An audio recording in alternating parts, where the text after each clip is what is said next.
Assalamualaikum warahmatullahi wabarakatuh. Saya Irfaiza Timojihan dari kelompok 7 akan menjelaskan mengenai selecting switching dan routing protokol. Yang pertama adalah memilih switching dan routing protokol.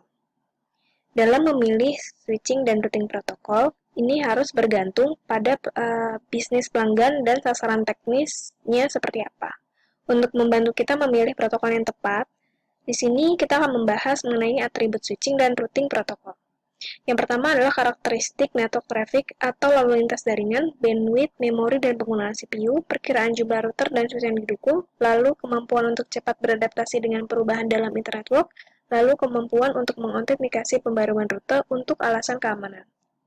Selanjutnya adalah membuat keputusan sebagai bagian dari proses desain jaringan top-down. Ada 4 faktor yang terlibat dalam pengambilan keputusan yang tepat. Yang pertama adalah tujuan harus ditetapkan, lalu banyak pilihan harus dieksplorasi, konsekuensi dari keputusan harus diselidiki, dan rencana kontingensi harus sehingga dalam membuat desain jaringan untuk pelanggan ini, sudah kita berikan yang terbaik. Switching dan OSI layer. Switch merujuk ke perangkat yang beroperasi pada layer 1 dan 2 dari referensi OSI, kecuali ditentukan lain. Namun, istilah switch memiliki arti yang lebih umum. Kata switch berarti memindahkan sesuatu ke posisi yang berbeda. Perangkat internet networking memindahkan data yang datang dari satu interface ke interface yang berbeda. Switch Ethernet adalah jembatan multiport berkecepatan tinggi yang mengalihkan frame berdasarkan alamat tujuan layer 2. Secara umum, switch layer 3, routing switch, dan switching router adalah perangkat yang dapat menangani peralihan data layer 2 dan layer 3. Switch layer 3 adalah router berkecepatan tinggi yang dapat menyertakan interface yang membuat keputusan penerusan hanya berdasarkan informasi layer 2. Selanjutnya adalah memilih spanning tree protocol enhancement. Dalam mendesain topologi jaringan, bridge dan switch transparan mengimplementasikan spanning tree protocol atau disingkat STP untuk menghindari loop dalam topologi. Pertimbangan desain yang penting adalah penyempurnaan STP mana yang harus dipilih untuk memastikan ketersediaan tinggi atau high availability dalam desain jaringan. Pertama ada port fetch, yaitu berfungsi untuk melindungi jaringan yang menggunakan port fetch. Cisco mendukung fitur yang disebut BPDU Guard, yang mematikan port yang mendukung port fetch jika bridge protocol data unit atau disingkat BPDU dari switch lain diterima. Yang kedua adalah uplink fetch adalah fitur Cisco yang dapat dikonfigurasi pada switch layer access. Uplink fast meningkatkan waktu konvergensi STP jika terjadi kegagalan uplink yang berlebihan dari switch layer access. Uplink adalah koneksi dari switch layer access ke switch yang lebih tinggi di layer distribusi dari desain jaringan hierarki. Selanjutnya adalah protokol untuk mengangkut informasi VLAN. Ketika VLAN diimplementasikan dalam jaringan yang dialihkan, switch memerlukan metode untuk memastikan lalu lintas intra-VLAN masuk ke interface yang benar. Switch perlu memastikan bahwa lalu lintas traffic yang ditujukan untuk sebuah VLAN, sehingga VLAN itu menuju ke VLAN yang sudah ditetapkan dan bukan ke VLAN lainnya. Ini dapat dilakukan dengan menandai frame dengan informasi VLAN menggunakan standar IEEE 802.1q atau trunking. Aspek penting lainnya dari VLAN adalah konfigurasi dan manajemen. Bagian ini juga mencakup protokol manajemen Cisco VLAN atau VLAN Trunking Protocol atau disingkat VTP. Protokol Trunking VLAN adalah protokol manajemen VLAN switch to switch dan switch to router yang menukar perubahan konfigurasi VLAN saat dibuat ke jaringan. VTP mengelola penambahan, penghapusan, dan penggantian nama VLAN di jaringan tanpa melakukan intervensi manual di setiap switch, sehingga VTP ini sudah otomatis. Selanjutnya yaitu memilih routing protokol. Routing protokol memungkinkan router secara dinamis mempelajari cara menjangkau jaringan lain dan bertukar informasi dengan router atau host lain. Routing dinamis cocok jika diterapkan pada jaringan berskala besar. Memilih routing protokol untuk desain jaringan pelanggan harus diperhatikan dan disesuaikan dengan tujuan pelanggan, sehingga kita dapat memberikan keputusan yang tepat tentang routing protokol mana yang akan direkomendasikan. Selanjutnya adalah karakterisasi routing protokol. Semua protokol routing memiliki tujuan yang sama, yaitu untuk berbagi informasi jangkauan jaringan di antara router.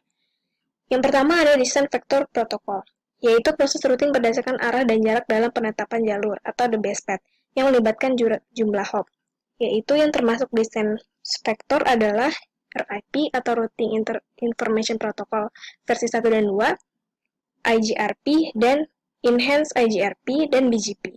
Link State Routing Protocol yaitu proses routing yang tidak saling bertukar kabar routing, melainkan bertukar informasi kemana link router akan terhubung. Yang termasuk Link State Routing Protocol adalah OSPF, Intermediate System to Intermediate System atau ISIS, Network Inter-Network Packet Exchange atau disingkat IPX, dan Link Services Protocol atau disingkat NLSP. Selanjutnya adalah Enhanced Interior Gateway Routing Protocol atau disingkat EIGRP. Cisco mengembangkan EIGRP ini untuk memenuhi kebutuhan pelanggan perusahaan dengan internet network yang besar, kompleks, dan multi-protokol. EIGRP menggunakan metrik gabungan berdasarkan faktor-faktor sebagai berikut. Yang pertama adalah bandwidth. Administrator jaringan dapat mengonfigurasi bandwidth atau menggunakan nilai default yang didasarkan pada jenis link. Kedua, delay, jumlah semua penundaan untuk antarmuka keluar di jalur. Keandalan jalur berdasarkan keandalan antarmuka yang dilaporkan oleh router di jalur. Lalu beban. Beban di jalur berdasarkan beban interface yang dilaporkan oleh router di jalur. Selanjutnya akan dibahas oleh rekan saya yaitu Ayu Aiza Putri. Terima kasih. Selanjutnya, Open Source Path First atau yang disingkat sebagai OSPF. OSPF adalah hasil dari pekerjaan IETF untuk mengembangkan protokol routing link state interior untuk memenuhi kebutuhan jaringan perusahaan besar yang dibatasi oleh keterbatasan RIP. Keunggulannya antara lain, OSPF ini merupakan standar terbuka yang didukung oleh banyak vendor. OSPF mengautentikasi pertukaran protokol untuk memenuhi tujuan keamanan, mendukung subnet dan VLSM yang tidak bersebelahan, mengirimkan frame multicast, bukan frame broadcast, yang mengurangi penggunaan CPU pada host lain jika host tersebut memiliki NIC yang mampu memfilter multicast, dan OSPF tidak menggunakan banyak bandwidth.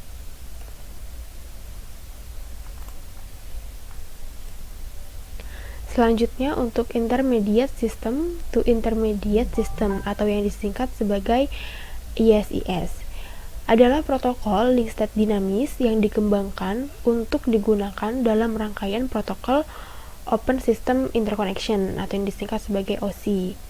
ISIS ini adalah routing protokol yang bekerja pada layer 2 yaitu data link, dan pengoperasiannya mirip dengan OSPF namun lebih fleksibel, efisien, dan dapat diskalakan. Nextnya itu Border Gateway Protocol atau disingkat BGP. BGP ini menggantikan Exterior Gateway Protocol (EGP) yang sekarang ini sudah usang sebagai protokol perutean eksterior standar untuk internet. Tujuannya adalah memungkinkan router untuk bertukar informasi di jalur ke jaringan tujuan. Router BGP bertukar informasi perutuan saat permulaan awal dan kemudian mengirim pembaruan tambahan menggunakan TCP untuk mengirimkan paket BGP yang andal. Pembaruan menentukan atribut jalur yang mencakup asal informasi jalur, urutan segmen jalur sistem otonom, dan informasi hop berikutnya. Selanjutnya kita ke pembahasan Intrusion Detection and Prevention System. IDS ini adalah sebuah metode yang dapat digunakan untuk mendeteksi aktivitas yang mencurigakan dalam sebuah sistem atau jaringan. Dan beberapa perangkat IDS ini melaporkan database-nya ke pusat yang menghubungkan informasi dari berbagai sensor untuk memberikan administrator pandangan keseluruhan tentang keamanan jaringan secara real time. Dan berikut jenis-jenis IDS. Yang pertama itu ada Host-Based Intrusion Detection System, yaitu aktivitas sebuah host jaringan individual akan dipantau apakah terjadi sebuah percobaan serangan atau penyusupan ke dalamnya atau tidak. Dan yang kedua ini Network-Based Intrusion Detection System. Semua lalu lintas yang mengalir ke sebuah jaringan akan dianalisis untuk mencari apakah ada percobaan serangan atau penyusupan ke sistem jaringan. Namun, NIDS ini memiliki kelemahan, yaitu sulit diimplementasikan dalam jaringan yang menggunakan switch Ethernet. Berikut beberapa produk IDS. Ada Real Secure dari Internet Security System. Yang kedua ada Cisco Secure Intrusion Detection System dari Cisco System. Yang ketiga Trust Intrusion Detection dari Computer Associates. Keempat ada Symantec Client Security dari Symantec. Yang kelima, Computer Misuse Detection System dari ODS Networks. Yang keenam ada CAN Security Monitor dari Security Dynamics. Yang ketujuh ada CyberSafe, lalu Network Associate, lalu Network Flight Recorder, dan yang terakhir adalah IntelliTactics. Nah, beberapa vendor mengembangkan IDS yang bersifat aktif yang dapat melakukan beberapa tugas untuk melindungi host atau jaringan dari serangan ketika terdeteksi, seperti halnya menutup beberapa port atau memblokir beberapa alamat IP. Nah, IPS ini adalah IDS yang dapat mendeteksi atau mencegah serangan.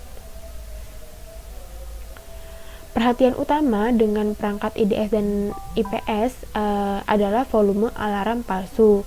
Namun saat ini sudah diperbaiki dengan perangkat lunak dan layanan yang canggih pada perangkat IPS modern. Contohnya yaitu Cisco IPS. Cisco IPS ini menyertakan deteksi anomali yang mempelajari lalu lintas jaringan aktual yang khas pada jaringan pelanggan, dan alarm hanya setelah penyimpangan dari lalu lintas tersebut. Yang kedua, mendukung pemfilteran reputasi dan layanan korelasi global.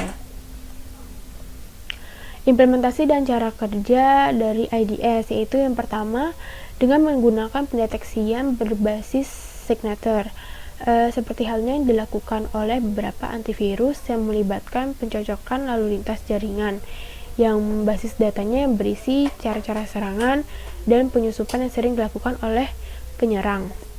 Dan yang kedua itu dengan mendeteksi adanya anomali yang disebut sebagai anomaly based IDS. Jenis ini melibatkan pola lalu lintas yang mungkin merupakan sebuah serangan yang sedang dilakukan oleh penyerang. Yang ketiga itu dengan memantau berkas-berkas sistem operasi dengan cara melihat apakah ada percobaan untuk mengubah beberapa berkas sistem operasi, terutama berkas log.